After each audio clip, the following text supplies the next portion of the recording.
জটিল সংখ্যার পরবর্তী লেকচারে সবাইকে স্বাগতম। এই লেকচারে আমরা জটিল সংখ্যার পোলার আকার এবং পোলার আকার রিলেটেড যে টপিকগুলো আছে এই টপিকগুলো দেখব। তো টপিক কয়টা হচ্ছে এই 6টা: polar form, logarithm form, exponential form, Euler's equation, Euler's identity আর দামোইভার্স ইকুয়েশন। এই 6টা টপিক এই লেকচারে কভার হবে। তো আমরা প্রথমে জটিল সংখ্যার পোলার আকার বা পোলার ফর্ম থেকে শুরু করব। তো দেখো, আমরা তো মডুলাস এবং আর্গুমেন্ট শিখছি। কোনো একটা মডুলাস এবং আর্গুমেন্টের ম্যাথ টোটালি কিভাবে আসে সেটা আগে তুমি একটু দেখো। এই যে কোনো একটা জটিল সংখ্যার মডুলাস এবং আর্গুমেন্টের ম্যাথ এইভাবে আসে। একটা জটিল সংখ্যা দিবে, বলবে এর মডুলাস ও আর্গুমেন্ট নির্ণয় করো এবং পোলার আকারে প্রকাশ করো। তাহলে আমরা মডুলাস এবং আর্গুমেন্টটা বের করতে পারি। আমার শুধু পড়া বাকি আছে পোলার আকার। তো আজকে আগে পোলার আকারটা দেখব। দেখো, তো আমার এই জায়গাতে যদি একটা জটিল সংখ্যা থাকে এক্স প্লাস আই ওয়াই, এরকম যদি একটা জটিল সংখ্যা হয়, আমরা জানি যে এইটা হলো এক্স, এটা হচ্ছে ওয়াই, এক্স ওয়াই হইল, এটা হচ্ছে এক্স, এটা হচ্ছে ওয়াই, এবং এইটা হচ্ছে আমার আর, এবং এটা আমার আর্গুমেন্ট থিটা। এরকম ছিল চিত্রটা। এবং এখান থেকে আমরা টোটাল 4টা সূত্র বের করছিলাম। 4টা সূত্র হচ্ছে, একটা হলো এক্স সমান লেখা যায় আর কস থিটা, ওয়াই সমান লেখা যায় আর সাইন থিটা। এক্স সমান আর কস থিটা, ওয়াই সমান আর সাইন থিটা লেখা যেত। আর মডুলাস বের করার সূত্র বের করছিলাম আমরা এটা, root over x square plus y square. এবং আর্গুমেন্ট থিটা বের করার সূত্র বের করছিলাম আমরা tan inverse modulus of y by x. এই কয়টা আমাদের সূত্র জানা ছিল। এখন আমি কোনো একটা জটিল সংখ্যাকে পোলার আকারে প্রকাশ করতে চাই, তাহলে কোনো একটা আকার আমার কাছে জানা আছে, যে আকার থেকে আমি পোলার আকারে যাব। অবশ্যই সেটা কার্তেশীয় আকার জানা আছে। আমি কোনো একটা জটিল সংখ্যার কার্তেশীয় আকার থেকে পোলার আকারে যাইতে চাই। তো কোনো একটা জটিল সংখ্যার কার্তেশীয় আকার আমরা জানি, কার্তেশীয় আকার হচ্ছে ভুজ আর কোটি দিয়ে যে আকার হয় এক্স প্লাস আই ওয়াই, এটাকে বলা হয় কোনো একটা জটিল সংখ্যার কার্তেশীয় আকার। তাহলে এখান থেকে আমি যাইতে চাই পোলার আকারে। পোলার আকার বলতে জটিল সংখ্যার আকারটা মডুলাস এবং আর্গুমেন্ট দিয়ে হবে, এই তো কথা, আর এবং থিটা দিয়ে হবে। তাহলে আমরা কি করব, আমরা এক্স আর ওয়াই যেটা আছে ভুজকোটি, এটা তুলে দিব। তুলে দিয়ে ওই জায়গাগুলোতে আমরা আর এবং থিটা ইনপুট করব। তো দেখো, আমরা অলরেডি সূত্র জানি, এক্স সমান লেখা যায় আর কস থিটা। তাহলে এক্সের জায়গায় বসাই দিচ্ছি মান আর কস থিটা, এক্স সমান লেখা যায় r cos theta plus i into, এই যে আইটা থাকলো, ওয়াই সমান কি লেখা যায়, ওয়াই সমান লেখা যায় আর সাইন থিটা, ওয়াইয়ের জায়গায় লিখলাম আর সাইন থিটা। তাইলে জটিল সংখ্যাটাকে এইভাবে লেখা যাচ্ছে এখন, এক্স প্লাস আই ওয়াই, এটা ইকুয়াল, দুটার মধ্যে থেকে কমন যায় আর, আর কমন গেলে এরকম থাকে কস theta plus i sine theta.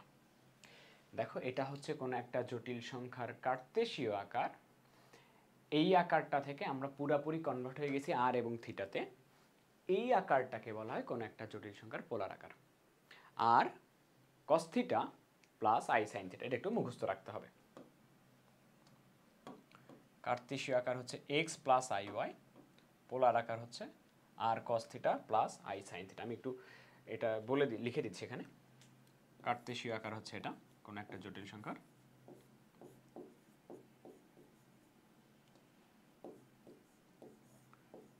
কার্তেশীয় আকার, কার্তেশীয় আকার হচ্ছে এক্স প্লাস আই ওয়াই। আর ওই জটিল সংখ্যাটার পোলার আকার, এটাকে আমরা বলবো, এইটাকে বলবো আমরা কোনো একটা জটিল সংখ্যার পোলার আকার বা পোলার ফর্ম। এটাকে আরও একটা ভাবে লেখা যায়, আমি একটু পরেই সেটা দেখাই দিচ্ছি। আগে এটা দিয়ে ম্যাথগুলা করে নিই। তাহলে কোনো একটা জটিল সংখ্যার কার্তেশীয় আকার হচ্ছে এক্স প্লাস আই ওয়াই, কার্তেশীয় আকার। আমরা পোলার আকারে যদি যাইতে চাই, r into cos theta plus i sine theta. কিছুই না, যদি তোমাকে বলে পোলার আকারে প্রকাশ করো, তুমি আর এর মান বের করবে আর থিটার মান বের করে এখানে বসাই দিবা, তাহলে হয়ে যাবে। আসো এক্সাম্পল দেখা যাক। কোশ্চেন বলছে এই জটিল সংখ্যাটার মডুলাস ও আর্গুমেন্ট নির্ণয় করো। তাহলে জটিল সংখ্যাটা হচ্ছে -1 প্লাস √3i, এটা হলো জটিল সংখ্যা। মডুলাস বের করব। মডুলাস বের করার সূত্র হচ্ছে r √x² প্লাস y²। আমরা জানি 2 আসবে, এটা বহুবার করা হয়েছে অলরেডি। x² প্লাস y², তাহলে মডুলাসের মান আসবে 2 এবং আর্গুমেন্ট থিটা বের করব আমরা চতুর্ভাগ দেখে। এই জটিল সংখ্যাটা দ্বিতীয় চতুর্ভাগে পড়ে, যেহেতু দ্বিতীয় চতুর্ভাগে পড়ে আর্গুমেন্ট বের করার সূত্র হচ্ছে পাই মাইনাস থিটা, অর্থাৎ pi minus tan inverse modulus of y by x. তাহলে এরকম আসবে পাই মাইনাস পাই বাই 3 আসবে, লসাগু করলে আসবে এটা 2π/3। তাহলে মডুলাস এবং আর্গুমেন্টটা বের করা হয়ে গেছে আমার। জটিল সংখ্যাটার মডুলাস এবং আর্গুমেন্টটা বের করা হয়ে গেছে।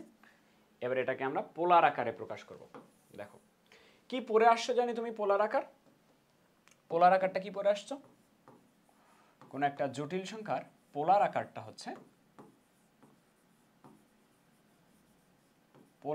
হচ্ছে এটা ছিল r into cos theta plus i sine theta. তাহলে এর ক্ষেত্রে আমরা r এর মান বের করছি কত? 2। আর এর জায়গায় বসবে 2 কস থিটার মান বের করছি কত? থিটার মান বের করছি 2π/3। তাহলে থিটার জায়গায় বসবে 2π/3 প্লাস আই সাইন থিটার জায়গায় বসবে 2π/3। এটুকুই, শেষ, আর কিছু না। আর এর মান বসাবা, থিটার মান বসাবা, শেষ, পোলার আকার হয়ে গেল। আরো দুই একটা করা যাক। এটা বলা হয়েছে এই জটিল সংখ্যাটার মডুলাস এবং আর্গুমেন্ট নির্ণয় করো এবং পোলার আকারে প্রকাশ করো। তাহলে আমরা আর থিটাটা আগে বের করব। মডুলাস বের করার সূত্র হচ্ছে এইরকম আমার, r √x² প্লাস y² -2√3 হলো x এর মান, x² প্লাস y² -6 এর উপরে স্কোয়ার। তাহলে এখানে আসবে √12 যোগ 36, 12 যোগ 36 মানে √48। এটা সম্ভবত লেখা যায় 4√3। আচ্ছা, এটা হলো মডুলাসের মান। আর আর্গুমেন্ট বের করব থিটা। আর্গুমেন্ট বের করার জন্য দেখতে হয় কোন চতুর্ভাগে পড়ে। এটা হলো থার্ড কোয়াড্রেন্টে পড়ে। তুমি নিশ্চয়ই জানো থার্ড কোয়াড্রেন্টের সূত্র হচ্ছে -π প্লাস থিটা।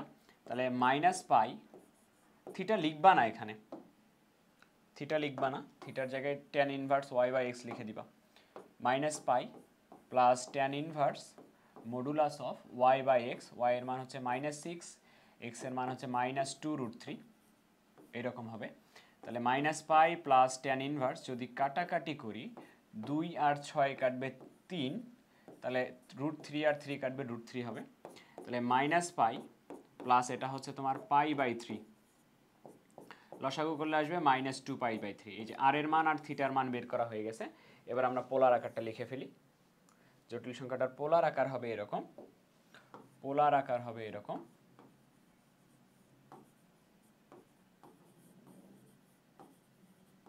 পোলার আকারের সূত্রটা ছিল r into cos theta plus i sine theta, এটা ছিল। তাহলে আর এর মান বসাচ্ছি, আর এর মান আসছে 4√3, কস থিটার মান বসাচ্ছি, থিটার মান হচ্ছে -2π/3, এটা হলো থিটার মান, প্লাস আই সাইন থিটার মান হচ্ছে -2π/3। এটাই পোলার আকার, আর কিচ্ছু না। আর এর মান থিটার মান নিয়ে ওখানে বসাই দিলে হয়ে যাবে। ধরো তোমাকে এটা বলছে -3 + 4i, -3 + 4i এর মডুলাস এবং আর্গুমেন্ট নির্ণয় করো এবং পোলার আকারে প্রকাশ করো। তাহলে আমরা একটু মডুলাসের মানটা বের করে ফেলি দ্রুত। মডুলাসের মানটা হচ্ছে r √x² প্লাস y² -3 এর উপরে স্কোয়ার প্লাস 4 এর উপরে স্কোয়ার। মডুলাসের মানটা আসবে 5। থিটা সেকেন্ড কোয়াড্রেন্টে পড়ে না, সেকেন্ড কোয়াড্রেন্টে পড়লে pi minus tan inverse modulus of y/x এরকম আসবে, পাই মাইনাস ট্যান ইনভার্স 4/3 এরকম আসবে। তো ট্যান ইনভার্স 4/3 মান কত এটা আমরা জানি না, তুমি চাইলে ক্যালকুলেটরে বের করতে পারো।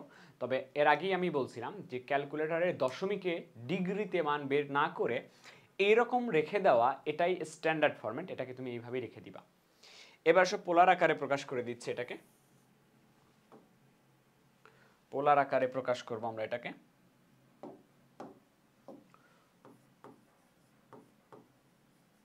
পোলার আকার, পোলার আকারটা হচ্ছে এরকম, পোলার আকারটা হচ্ছে এরকম r into cos theta plus i sine theta, এটা পোলার আকার। আর এর মান বের করছি আমরা, আর এর মান বসাই দিব। আর এর মান হচ্ছে 5 ইন্টু কস থিটার মানও বের করছি। থিটার মান কত? থিটার মান হচ্ছে পাই মাইনাস ট্যান ইনভার্স 4/3। তাহলে থিটার জায়গায় বসাবো থিটাই, মান লিখবো না। আই সাইন থিটার জায়গায় বসাবো থিটা, যে নিচে এখানে বলে দিব আমরা, যেখানে থিটা ইকুয়াল পাই মাইনাস ট্যান ইনভার্স 4/3। স্যার বুঝে নিবে। যদি কোণটা দশমিকে আসে, এখান থেকে তুমি কোণ বের করতেছো, কোণটা যদি দশমিকে আসে তাহলে এটা এইভাবেই রাখবা। আর পোলার আকারে যখন প্রকাশ করবা, পোলার আকারে প্রকাশ করার জন্য থিটা, এই থিটা এতখানি এখানে বসানোর কোনো দরকার নাই, দেখতে খারাপ লাগে। তুমি থিটাটা ওই রকম থিটাই রাখবা, সাইন থিটা ওই রকমই রাখবা, এবং নিচে বলে দিবা থিটাটা অ্যাকচুয়ালি তোমার কাছে কি জিনিস। লাস্ট আরেকটা দেখবো আমরা, এটা তো সেম স্লাইড কপি হয়েছে। এটা আই এর মডুলাস এবং আর্গুমেন্ট নির্ণয় করো এবং পোলার আকারে প্রকাশ করো। জটিল সংখ্যাটা হলো আই, আই এর মডুলাস ও আর্গুমেন্ট নির্ণয় করতে হবে। আমরা জানি কোনো একটা জটিল সংখ্যার ক্ষেত্রে যদি শুধুমাত্র বাস্তব পার্ট বা শুধুমাত্র অবাস্তব পার্ট থাকে, শুধুমাত্র বাস্তব বা শুধুমাত্র অবাস্তব পার্ট থাকলে কোনো সূত্র ফেলতে হয় না, জাস্ট চিত্র আঁকলেই বোঝা যায় যে মডুলাস এবং আর্গুমেন্ট কত হবে। আই আর্গন চিত্র অনুযায়ী আই এর অবস্থান হচ্ছে এখানে, আই এক ঘর উপরে থাকবে এদিকে অবাস্তব অক্ষ বরাবর, এটা হলো আই এর মডুলাস। কয় ঘর উপরে উঠছে? আই এক ঘর উপরে উঠছে। তাহলে আই এর জন্য আর বা মডুলাসের মানটা হচ্ছে 1, এবং যে কোণটা করছে তুমি জানো এই কোণটা হচ্ছে 90 ডিগ্রি। আই এর আর্গুমেন্ট বা থিটার মান হচ্ছে পাই/2। ঠিক আছে, তাহলে আসো আর এবং থিটা যখন বের হয়ে গেছে তাহলে পোলার আকারও কমপ্লিট। পোলার আকারটা হচ্ছে, পোলার আকারটা ছিল এরকম, r into cos theta plus i sine theta. R এর মান কত? আর এর মান হচ্ছে 1 এখানে বসানোর কোনো দরকার নাই। কস থিটা, থিটার মান কত? পাই/2, কস পাই/2 প্লাস আই সাইন পাই/2। এটাই হচ্ছে পোলার আকার। এখন মাতাব্বরি করে জানো এখানে কস 90 ডিগ্রি সাইন 90 ডিগ্রির মান বসায় না। কস 90 ডিগ্রি আর সাইন 90 ডিগ্রি মান বসাইলে ওই আই চলে আসবে, আবার কার্তেশীয় আকারে চলে যাবে, মান বসানো যাবে না। এই পর্যন্ত আসলে এই পর্যন্তই পোলার আকার, এরপরে আর কিচ্ছু করা যাবে না। বুঝছো? তো এই হইল পোলার আকারে প্রকাশ। এবার আসো আমরা ইউলার্স যে ইকুয়েশনগুলো আছে, ইউলার্স ইকুয়েশন নিয়ে আলোচনা করব। এবার একটু খেয়াল করো, এই পোলার আকারটা আমরা যেটা পড়লাম সেটা ছিল এটা, r into cos theta plus i sine theta. এই জিনিসটাকে আমরা এতক্ষণ কোনো একটা জটিল সংখ্যার পোলার আকার হিসেবে পড়লাম। হ্যাঁ, এখন এই জায়গায় আমরা ছোট্ট একটা সূত্র অ্যাপ্লাই করতে পারি। সূত্রটা হচ্ছে এরকম, এই যে cos theta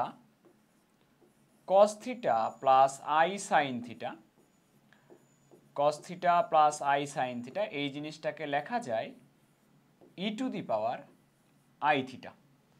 cos theta plus i sine theta, যে cos theta plus i sine theta, এই জিনিসটাকে লেখা যায় e to the power i theta. এটাকে বলা হয়, এটার একটা নাম আছে, এটাকে বলা হয়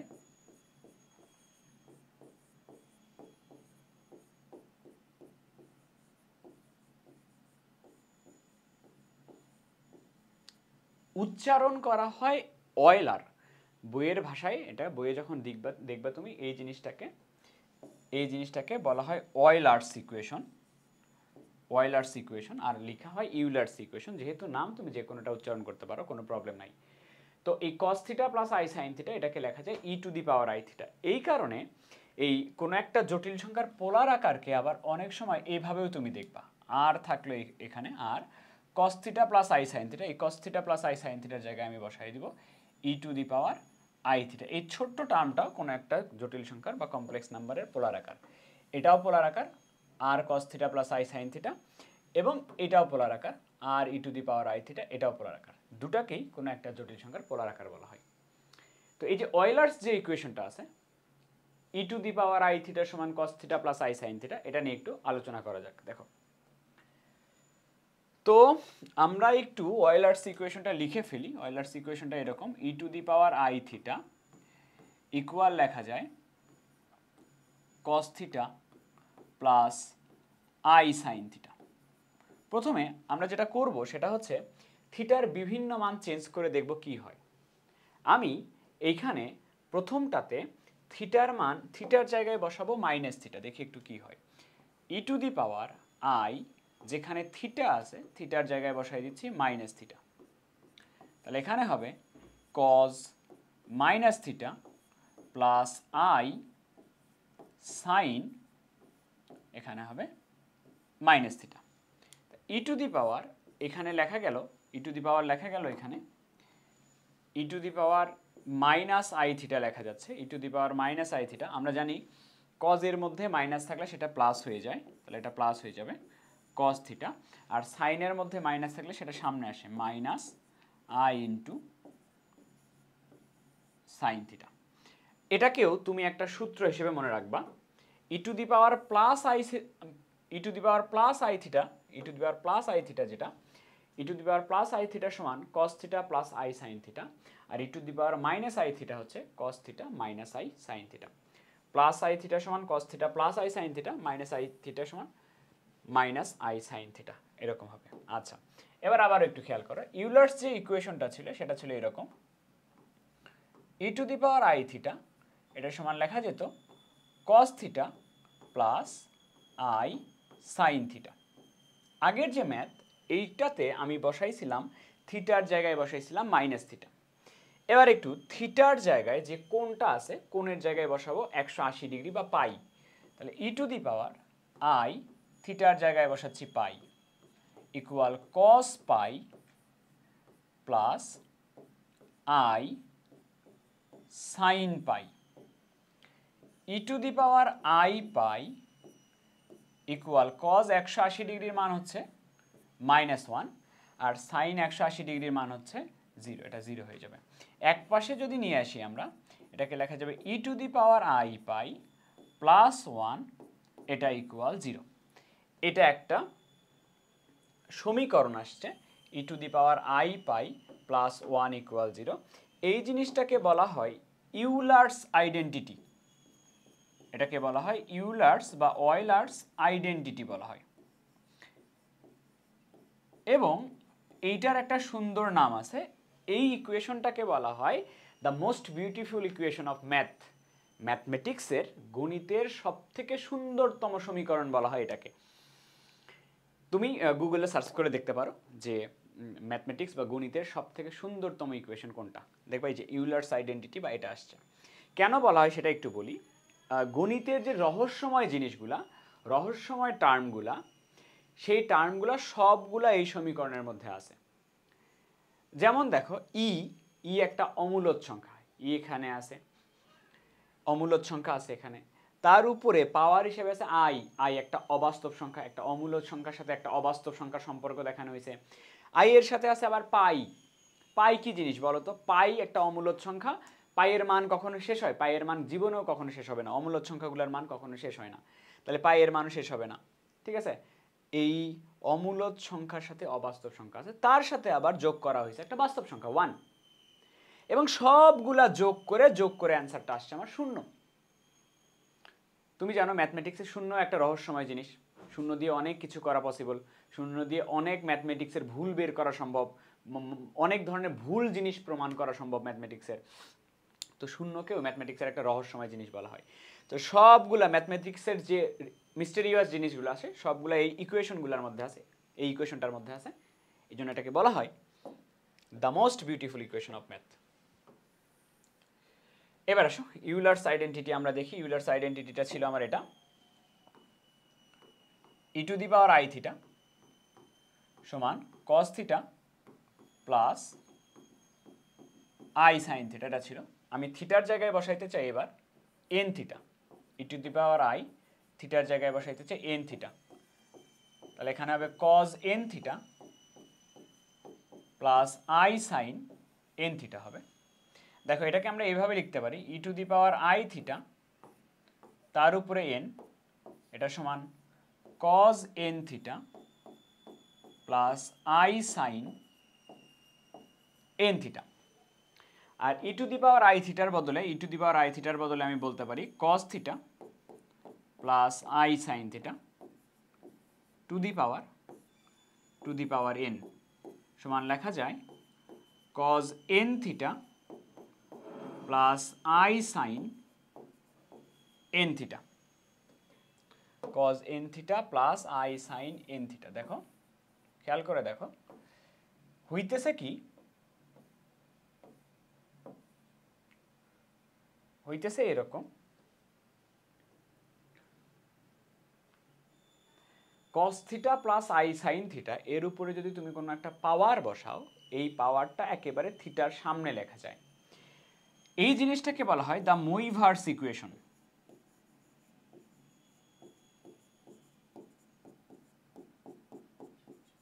এটা দিয়েও অনেক সময় মডুলাস এবং আর্গুমেন্ট বের করা সহজ হয় কোনো একটা জটিল সংখ্যার, যখন পাওয়ার থাকে অনেক বড়। cos theta plus i sin থিটার উপরে যদি n থাকে, সেই nটা থিটার সামনে আসবে। কিরকম? ধরো তোমাকে আমি ম্যাথ দিলাম পরীক্ষায় এরকম, তোমাকে আমি ম্যাথ দিলাম cos π/3 plus i sin π/3 to the power একটা পাওয়ার দিয়ে দিলাম ধরো তোমাকে 99। তাহলে যে cos theta plus i sin থিটার উপরে যদি পাওয়ার থাকে, ওই পাওয়ারটা থিটার সামনে আসে 99 into π/3 plus i sin 99 into π/3।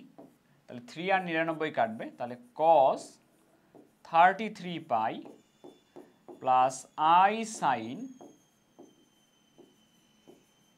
33π, cos 33π plus i sin 33π, এটা হবে তোমার অ্যান্সার। বুঝছো? আচ্ছা, তো এটা দিয়ে মডুলাস আর্গুমেন্ট কিভাবে বের করা যায় তোমাকে একটু বলে দিই। এটা দিয়ে মডুলাস আর্গুমেন্ট কিভাবে বের করা যায়, কোনো একটা জটিল সংখ্যার পোলার আকারটা কি জানো? কোনো একটা জটিল সংখ্যার পোলার আকার হচ্ছে, একটু আগে দেখাইছি, শর্ট ফর্মটা হচ্ছে r e to the power i theta. এটা হলো পোলার আকার, যেটা এটা হলো আর, এটা হলো থিটা, অর্থাৎ এটা হলো মডুলাস আর এটা হচ্ছে আর্গুমেন্ট। তো ধরো তোমাকে আমি বলছি এরকম আছে, তোমাকে আমি বলছি যে 5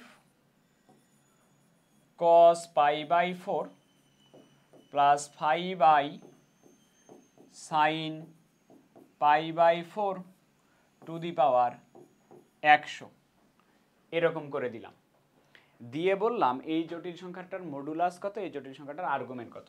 তাহলে তুমি করতে পারো কি, 5 আগে কমন নিলাম, 5 কমন নিলাম, 5 কমন নেওয়ার পরে থাকলো এখানে cos π/4 প্লাস i sin π/4 এখানে থাকলো, এরকম থাকলো টু দি পাওয়ার 100। বুঝছো? তাহলে এখানে 5 টু দি পাওয়ার 100 হয়ে যাবে, 5 টু দি পাওয়ার 100 হয়ে যাবে, এবং এই মানটা cos theta plus i sin theta হলে এটা কিন্তু থিটার সামনে আসে, থিটার সামনে আসলে এরকম হয়ে যাবে cos 100 into π/4 plus i into sin 100 into π/4 এরকম হবে। তাহলে 5 two the power 100, 5 two the power 100, তাহলে cos তোমার হচ্ছে 25 পাই হবে, 25 পাই i sin এখানে হবে 25 পাই, ধরো এই আকারে নিয়ে আসছো। তাহলে 5 টু দি পাওয়ার 100 এরকম থাকলো। এই যে cos theta plus i sin theta, এই জিনিসটাকে আমি লিখতে পারি e to the power i theta, e to the power i theta এরকম করে লিখতে পারি। তাহলে দেখো তো তোমার জটিল সংখ্যাটা প্রকাশ হয়ে গেছে না r e to the power i theta আকারে। তাহলে জটিল সংখ্যার r এর মানটা হচ্ছে এইটা, মডুলাসের মানটা এটা, e to the power i থিটার মানটা এটা। তাহলে এই যে জটিল সংখ্যা, এই জটিল সংখ্যার মডুলাসটা হবে 5 টু দি পাওয়ার 100 এবং আর্গুমেন্টটা হবে 25 পাই। এভাবে অ্যান্সার দিতে হবে তখন। ওকে, এবার দেখো কোন একটা জটিল সংখ্যার লগারিদম ফর্ম, কোন একটা জটিল সংখ্যার লগারিদম ফর্ম, কোন একটা জটিল সংখ্যা কেমন, কোন একটা জটিল সংখ্যা হলো এই যে এটা, কোন একটা জটিল সংখ্যা হলো এই যে এটা x প্লাস iy, এর লগারিদম ফর্ম মানে আমি তোমাকে বুঝাইতে চাচ্ছি এর সামনে একটা লন হইলে কি হবে? ইসলামিক ইউনিভার্সিটিতে সম্ভবত একটা প্রশ্ন আসলো রিসেন্টলি, সেটা হলো লন 1 প্লাস আই এর সর্বাধিক গ্রহণযোগ্য মান কোনটি? এরকম একটা কোশ্চেন আসলো। লন 1 প্লাস আই এর সর্বাধিক গ্রহণযোগ্য মান কোনটি? এবার আসো আমরা একটু বের করি ln x plus i y. তাহলে আমি প্রথমে যেটা করতে চাই এই জটিল সংখ্যাটাকে আগে পোলার আকারে নিয়ে যেতে চাই। Ln x plus i y এর বদলে আমরা লিখতে পারি পোলার আকার। এক্স প্লাস আই ওয়াই এর পোলার আকার হচ্ছে cos theta plus i sine theta, এটা লিখতে পারি। তারপরে একটু খেয়াল করো সরি আর ছিল একটা সাথে, আমি একবারই পোলার আকারটা বসাই দিচ্ছি, শর্ট ফর্মটা বসাই দিচ্ছি। পোলার আকারটা ছিল এরকম, লন, এই লনটা থাকলো এক্স প্লাস আই ওয়াই এর পরিবর্তে আমার লেখা যাচ্ছে r e to the power i theta, এটা লেখা যায়। ওকে, এখন আসো লগের পরে দুটা টার্ম যদি গুণ থাকে এগুলোকে আমরা যোগ করে লিখতে পারি। তাহলে এটাকে লিখতে পারি আমরা ln r plus ln e to the power i theta. তাহলে আমরা জানি লন আর প্লাস লন আর ই একসাথে থাকলে এই দুটা উঠে যায়, পরস্পর বিপরীত প্রক্রিয়া বা বিপরীত ফাংশন, লন আর ই উঠে যাবে, এখানে থাকবে আই থিটা। এই জিনিসটাকেই বলা হয় ln x plus i y সমান, এই যে জিনিসটা লিখলা তুমি ln r plus i theta, এটাকেই বলা হয় কোনো একটা জটিল সংখ্যার লগারিদম ফরম্যাট। দাঁড়াও, শেষ হয় নাই। যেখানে যেখানে আরটা হচ্ছে মডুলাস, থিটাটা হচ্ছে আর্গুমেন্ট। এখন দেখো আমরা মুখ্য আর্গুমেন্ট এবং সাধারণ আর্গুমেন্ট পড়ছিলাম একটা লেকচারে। মুখ্য আর্গুমেন্টটা হচ্ছে সব থেকে ছোট কোণে ঘোরা, এটা হলো মুখ্য আর্গুমেন্ট। আর সাধারণ আর্গুমেন্ট হচ্ছে সবগুলা মিলাইয়া যেটা। সাধারণ আর্গুমেন্টের সূত্রটা ছিল 2n পাই প্লাস মুখ্য আর্গুমেন্ট বা থিটা। আমি যদি এখানে সাধারণ আর্গুমেন্টটা ইউজ করি তাহলে এরকম আসবে ln x plus i y এটা equal ln r plus i into সাধারণ আর্গুমেন্ট হচ্ছে 2n পাই প্লাস থিটা। এটাকেও কোনো একটা জটিল সংখ্যার লগারিদম ফরম্যাট বলা হয়। কোনো একটা জটিল সংখ্যার লগারিদম ফরম্যাট হচ্ছে ln r plus i into 2n pi plus theta. Ln r plus i into 2n pi plus theta. সোজা কথা, যে জটিল সংখ্যাটা দেওয়া থাকবে ওর মডুলাসের মান বের করবে, আর্গুমেন্টের মান বের করবে, এখানে বসাই দিবা। তাহলে আসো এটা আমরা একটু সলভ করি। তাহলে আমরা জানি 1 প্লাস আই এর জন্য আর এর মান আসে √2, আর থিটার মান আসে বা আর্গুমেন্টের মান আসে π/4। তাহলে এটার সমান আমরা লিখতে পারি ln x plus i y সমান সর্বাধিক গ্রহণযোগ্য যে মান, এটা এই সূত্রে ফেলবো আমরা লন আর এর মান হচ্ছে √2, ln √2 plus i 2n pi plus theta, 2n pi plus থিটার মান হচ্ছে তোমার π/4। এটা অ্যান্সার। আর এর মান বের করবা, থিটার মান বের করবে, এই ইকুয়েশনে বসাই দিবা, যেটা আসবে সেটাই জটিল সংখ্যাটার পোলার আকার। ওকে, সরি লগারিদম ফরম্যাট, জটিল সংখ্যার লগারিদম ফর্ম। আরেকটা জিনিস আছে এক্সপোনেনশিয়াল বা সূচকীয় আকার। কোন একটা জটিল সংখ্যার সূচকীয় আকারটা কি, মানে পাওয়ার, কোন একটা জটিল সংখ্যার পাওয়ারের আকারটা কি। ধরো কোন একটা জটিল সংখ্যা হলো z, বা z না ধরে জটিল সংখ্যাটাকে আমরা x প্লাস আই ওয়াই, এর উপর একটা পাওয়ার আছে, ধরো w এরকম আছে। তো আমরা কিন্তু জানি আমরা এক্সপোনেনশিয়াল আকার মানে ই টু দি পাওয়ার সামথিং এই আকারে নিয়ে আসবো। জটিল সংখ্যাটাকে ই টু দি পাওয়ার সামথিং কি এই আকারে কিভাবে লেখা যায় এটা লিখব। কোন একটা জটিল সংখ্যার উপরে এরকম পাওয়ার আছে, দিয়ে বলছে এটাকে এক্সপোনেনশিয়াল আকারে নিয়ে আসো। হ্যাঁ, এক্সপোনেনশিয়াল বা সূচকীয় আকারে নিয়ে আসো। তাহলে আমরা এই যে এটাকে আমরা r e to the power i theta আকারে লিখলাম, তার উপরে একটা যে পাওয়ার আছে, যে কোনো পাওয়ার, ডাব্লু মানে যে কোনো পাওয়ার, এন দিলেও দিতে পারো। ওই এখানে আমরা সাধারণ আর্গুমেন্টে এন ইউজ করবো, এই জন্য নেই। আচ্ছা, আমরা জানি ই আর লন পরস্পর কেটে যায়, এই কারণে এটাকে আমরা এইভাবে লিখতে পারি e to the power ln R e to the power i theta, তার উপরে এই যে ডাব্লু, এইভাবে লিখতে পারি। ই আর লন যেহেতু কেটে যায় এটা নিতেই পারি আমরা। আচ্ছা, এবার লগের ক্ষেত্রে পাওয়ারটা সামনে আসে, যে ডাব্লু ln R e to the power i theta. E to the power ডাব্লু লগের ক্ষেত্রে গুণ থাকলে যোগ হয়, গুণ থাকলে যেহেতু যোগ হয় এটাকে আমরা লিখতে পারি ln r plus ln e to the power i theta. ওই যে লন আর ই একসাথে থাকলে কেটে যায়, তাহলে ই টু দি পাওয়ার ডাব্লু এটা সমান ই টু দি পাওয়ার ডাব্লু ইন্টু লন আর প্লাস এখানে থাকবে আই থিটা। এটাকেই বলা হয় কোনো একটা জটিল সংখ্যার সূচকীয় আকার বা এক্সপোনেনশিয়াল ফরম্যাট। আর তুমি চাইলে সাধারণ আর্গুমেন্টটা ইউজ করতে পারো। সাধারণ আর্গুমেন্টটা ইউজ করলে এরকম হবে ই টু দি পাওয়ার ডাব্লু লন আর প্লাস, সাধারণ আর্গুমেন্ট হচ্ছে 2n pi ln r plus i into 2n pi plus theta. বইয়ে মনে হয় সম্ভবত এটা দেওয়া আছে, সাধারণ আর্গুমেন্টেরটা দেওয়া আছে, দুটাই ইউজ করতে পারো। এটাও জটিল সংখ্যার এক্সপোনেনশিয়াল বা সূচকীয় আকার, নিচে যেটা লিখলাম এটাও সূচকীয় আকার। কিছুই না, কোনো একটা জটিল সংখ্যা দেওয়া থাকলে আর এর মান বের করবা এবং থিটার মান বের করে এখানে বসাই দিলে যেটা হবে সেটাই জটিল সংখ্যার সূচকীয় আকার। তো এই হলো আজকের লেকচার।